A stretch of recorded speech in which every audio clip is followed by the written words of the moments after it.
Saints at the Bucks. Saints 4-point underdogs. The total is around 40, so not expecting much scoring in this game. It's always tends to be Tom Brady kryptonite game here against the Saints. Who do you like in a captain spot? So I went under the radar for the other game. I'm going super chalky here. I'm going with Chris Godwin. He has just been on fire. I can't go away from him. He has, since he returned in week 3, he has 6 or more catches in every single game. Yeah. And have to imagine, with Tristan Wirfs out, Brady he'll want to get rid of the ball even quicker, which could just mean more targets for Chris Godwin. So he seems like a no-brainer in the captain slot. I think, guys like Rachaad White, Chris Olave are other candidates. But I think I'm just going to play it safe here and go with Chris Godwin. Yeah, I like Godwin. I'll actually go with Rachaad White. I think he's going to get another start, even if Fournette returns. I think White will lead the backfield. But you mentioned it. This is going to be a situation where they're going to have to get the ball out quick. With the tackle out, that could lead to more chipping from a guy like Brait or Otten. So I think the choice of the quick routes will come down to Godwin and the running back. So like Rachaad White here. And this Saints run defense, back in the day, we used to kind of avoid going, picking running backs against them, but they just haven't been the same. Whether Cam Jordan and all those guys have been in or out of the lineup, they haven't gotten pressure this year, and they haven't stopped the run the same way they have in years past. So I think White, he really just needs to get in the end zone to really hit value, because I think he's going to get his carries, because the Bucks that's how they play now. They're already dropping back and throwing like 40 times because they're throwing such short passes, but they need to run the ball at least, 15, 20 times just to keep the defense honest and not get Brady killed out there. So I think he's going to get his carries, and I think this could be a game where he gets 8 to 10 catches, especially if, these Bucks continue to struggle against the Saints as they've done in the past. I think earlier this year is the first time they beat him in like 4 or 5 tries. And I did see earlier in the week, the line first came out, it was at 6, and it got hammered by Sharps down to like 3.5. And then now it's at 4. So definitely a potential situation where the Saints could surprise some people. Again, that would just lead to more targets for White and for Godwin. And Evans is really struggling. And is Lattimore? Lattimore's back, right? Well, I don't know. Like, it seems like he's been about to return for about a month now. But I don't think he's going to miss this matchup. I think he's been saving it for. He didn't. Yeah, he hasn't returned, but he might. Yeah, he's still quite they're still holding out hope, I guess. Yeah, who'd have thought Tre'Davious White would come back before Marshawn Lattimore? No kidding. Yeah. But yeah, that's something to watch too, because if Lattimore's out, I think you do look at Mike Evans a little more, because of the narrative, everyone's like, what's wrong with Evans? Is he dogging it? So I do think Brady will try to get him a touchdown if he gets the opportunity. But when Lattimore's there, he just takes such pride in shutting down Evans and with the way this Bucs offense is operating and Brady not really, Brady having to get rid of the ball so quick, there's just not going to be as many opportunities for a guy like Evans down the field, which is where he thrives. All right. Who do you like for dart throws? Well, I never thought Julio Jones would be a dart throw, but here we are. I'm going with Julio Jones. And he has been operating just as the clear number 3 receiver in this offense, averaging right around 70% routes run rate the past 2 games. More of a downfield threat really now. So he'll only need a few catches to be a key to unlocking this slate. So I'm not sure what's going on with Russell Gage. I think at this point, even if he does return, he might just, take over all the snaps left behind by Rashad Perriman, Scotty Miller. Scotty Miller would be a scratch if. Yeah, exactly. So I think Julio Jones is a safe bet for at least a 60% route participation. Plus, if Marshawn Lattimore does return this week, there's like a 50-50 chance Mike Evans gets ejected by halftime. Julio's target share will only go up. So I like the idea of taking a swing on Julio here. I have no idea what his rostership will be, but I can't imagine it's going to be too high. And then, oh my God, the guy made for a showdown slate on the Saints side, Rashid Shaheed. He was one of my dart throws for the main slate last week based on just his big playability and just the fact he had a 68% routes run rate the other week. He had one more route run than Chris Olave, which is still insane to me. But Last week he matched that routes run rate, actually one degree higher at 69%. Very nice. But yeah, and he cashed in with the 2 catch for 53-yard line. That's kind of his deal, right? He doesn't need that many catches to make an impact. Saw a rush attempt for 6 yards. Again, he broke that 44-yard design carry in his debut back in week 6, I think it was. So he is just the ideal dart throw for a 1-game slate. So he's my favorite play on the Saints side. Yeah, Shaheed is. I mean, you can never trust the Saints completely, but it looks like they're giving him just like letting him play that top 3, I could say, wide receiver role. And it seems every week they're scratching, like either Callaway gets scratched or Traquan like is active but doesn't play. Kevin White was even playing earlier. Kevin White, yeah. Now he's not really playing much.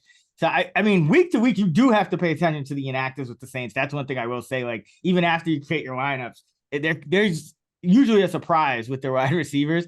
But Shaheed looks safely into that number 3 role, and it makes sense. He's really flashed some talent there for a team that it's just hasn't been the same without Sean Payton for this offense. For me, I'm going with Troutman on the Saints. He's another guy that's kind of seen his role jump up here. The last 2 games, a 42% route participation rate, up from 26% on the season. He's essentially drawing even with Juwan Johnson and Taysom Hill in terms of the routes run among tight ends. And remember, they cut Van Nett and they cut JP Holt. So these 3 tight ends are essentially going to see all the work in the position group. So going with him on the Saints side, I think a lot of people will look at Johnson and Taysom. Obviously, they've had more success already this season, but we're looking for kind of a guy who hasn't really done too much. And then on the Buck side, like Julio, I'm going with I don't know who I think that's what it was. I don't think I chose anyone because I don't think it's ugly. So let me see. So for the Bucks, it's really tough because I don't want to go with the tight end against them. Number 1, because their tackle is at number 2, because the Saints allow the fewest fantasy points to tight ends. So it's tough. I would probably go with one of the 2 you mentioned. Gage, if he's out, it'll probably be Perriman and Miller. As the 2 wideouts, 4 and 5. I would probably go with Perriman in that situation because it looks like Miller has been the guy that was, as Julio's usage goes up, Miller really hasn't played, the last 2 games. Perriman has still been in there as the number 4. So if Gage is active, I would just go with him. I think, they might try to get him back involved just because he's more of a short area underneath kind of receivers that they need right now, another Godwin type. So they could find some use for him. But if not, I would just go with Brashad Perriman because he's not a tight end and he's just getting a couple extra routes over Miller. And that assumes, if Fournette is out, I think Keyshawn Vaughn is interesting as well. Just as that backup running back. It looks like he's still playing over Gio Bernard, even if so if Fournette sits, you'll get, backup running backs on a showdown slate. Always like to throw a couple of dart throws with them just because running backs get hurt so much or, blowout situation. You can get those guys. I mean, look at last week with McFarland ended up pretty much starting the game, and for the Steelers, and they used all 3. So I think Vaughn is a guy to keep in mind. Mark Ingram on the Saints as well. Yeah, it looks like Juwan Johnson missed practice today. Okay. So Troutman could be a really good play. And, we can't talk about a Saints showdown slate without talking about Taysom Hill.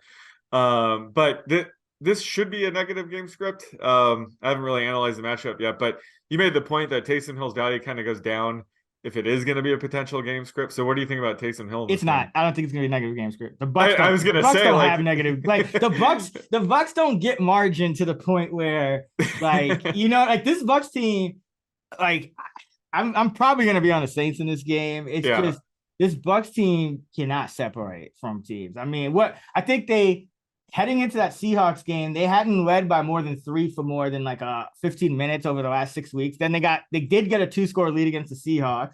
And then, of course, Seahawks come back. It's a 5-point game at the end. And then, against the Browns, the Browns missed a field goal. Could have been even closer.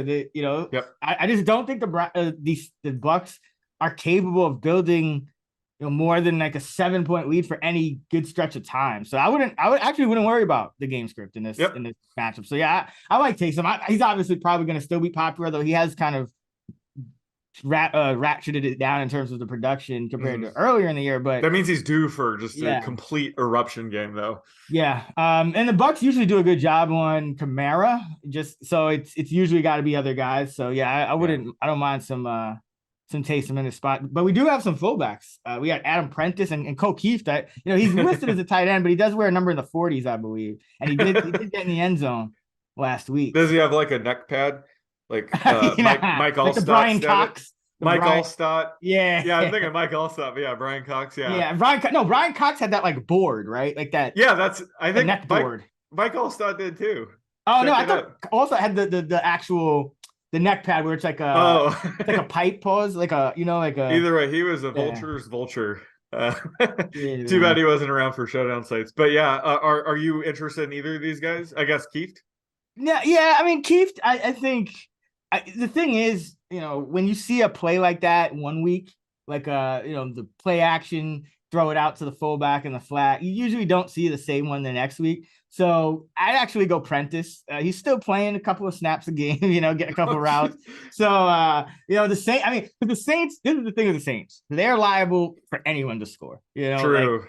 So like the Saints are actually the team where I think the dart throws, like I mentioned with the wide receivers, I mean, you could get a guy like Marquez Callaway who played like 2 snaps or was healthy scratch 2 out of the last 3 games. He could pop for like 80% routes run this game, so it's like, and then like a guy like Prentice could get like a red zone target after not seeing any, so I do think the Saints are kind of wide open. So I would prefer Prentice just because I think this week, if Keith is in there, probably going to be pass block, and they'll probably try to just do something else off that, what they showed for the touchdown last week. That just tends to be how it goes. Like we haven't seen, what's his name, Keegan Quitoriano get another touchdown after he got one on his like first game with the Texans. So that's just how these things kind of go.